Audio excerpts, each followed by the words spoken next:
I've recently purchased this late 2013 Mitsubishi Shogun and I'm doing a full service on this.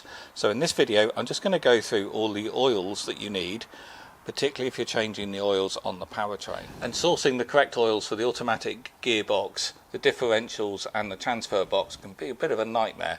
And I've had a look at some of the forums and Facebook groups and it's quite obvious many people are buying the wrong oils.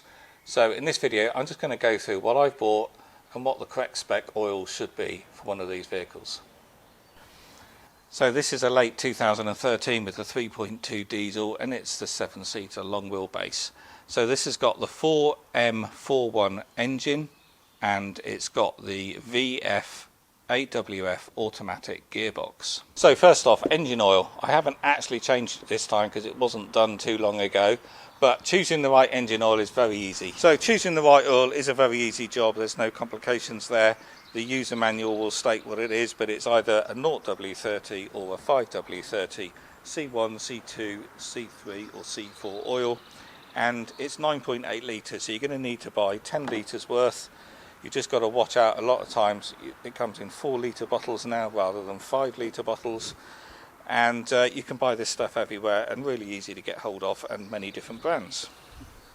So next, the differentials. Both the front and rear diff uses a GL-5 SAE 80 gear oil, and the rear diff takes 1.6 litres and the front diff behind the cover there takes 1.15 litres. So what I've used is Castrol Transmax Axle 75W long life. As you can see, I've got 3 1-litre bottles and I used all of this to fill both differentials. So next, the transfer box here. So in that you use 75W85 oil, either GL3 or GL4 spec, and it takes 2.8 litres. And for that I used a Miller's oil MTF 75W85 fully synthetic, and it's to spec GL4 and GL5. And finally, the automatic transmission there. This is where I see a lot of people get it wrong and put the wrong oil in these, and also if you're doing a partial oil change, which most people will do, you probably don't want to be mixing the two types of oil.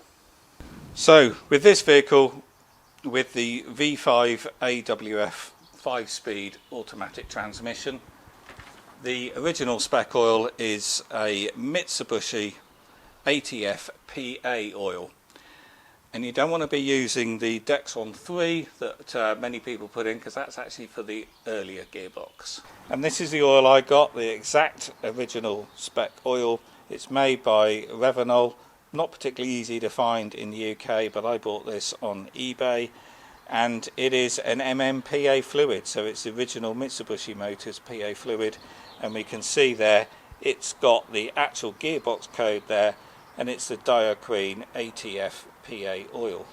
So the automatic gearbox has 11 litres in it in total, and as you can see I bought 2 10-litre bottles. This is very expensive stuff though, it's £129 per 10 litres, but you could buy 4-litre bottles, but it was only £105, so it wasn't much more to buy the full 10 litres. So I've got quite a lot left, but when you're flushing the oil through you do end up flushing some new oil through, so this gave me a bit of spare capacity. So when it comes to flushing the oil, many people just take the sump off and then replace the oil strainer inside, as I've done, and then you need to replace the gasket as well, and then just replace that oil that sits in the sump.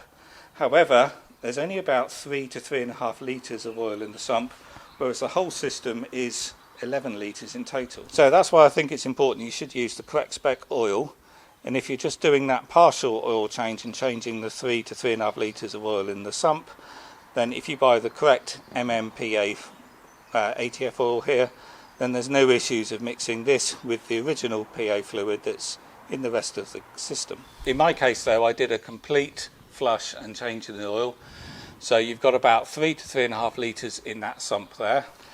And then at the front of the vehicle here behind the bas plate, I disconnected the looped hose on this side, and that allows the pump to blast out the oil from the automatic gearbox, and in about 10 seconds or so you push out that sort of 3 litres worth or so, stop the engine, fill the automatic gearbox oil back up, and had to do that 3 times until I got clean new gear oil coming out of here, and then that's done a complete system reflush. And then when you've done, you've got to set the correct gearbox oil level, and you do that by running the engine for a while, and this oil has got to be at 40 degrees. So I plugged in my diagnostic scanner, ran the engine for about 15 to 20 minutes, changing the gear selector occasionally, and once that oil is up to temperature, I think it's got to be between 39 and 46 degrees from memory, you can then set the level, and I had to put about another litre or litre and a half in it also.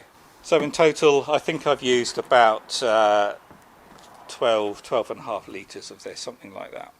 I'll put links in the video description below to all this oil that I've purchased, and also the procedure for changing the automatic gearbox, and also a link to the workshop manual for doing the rest. But the differential and the transfer boxes are really simple. It's just a simple drain and fill plug. But all the information and additional stuff will be in the video description below. And also, while under the vehicle, I've used Lanoguard for the first time and given it a good treatment with that, because these are prone to corrosion, and even though this has only done 57,000 miles, it was looking a bit bad in places. So I'll do a separate video of that, so that will be on the channel soon. So sourcing the correct oils for vehicles can be a bit of a nightmare, especially on older vehicles, because modern oils have changed specs and have improved. But anyway, I hope that helps. If it has, please do click the thumbs up, because that really does help. And I'll see you on the next video.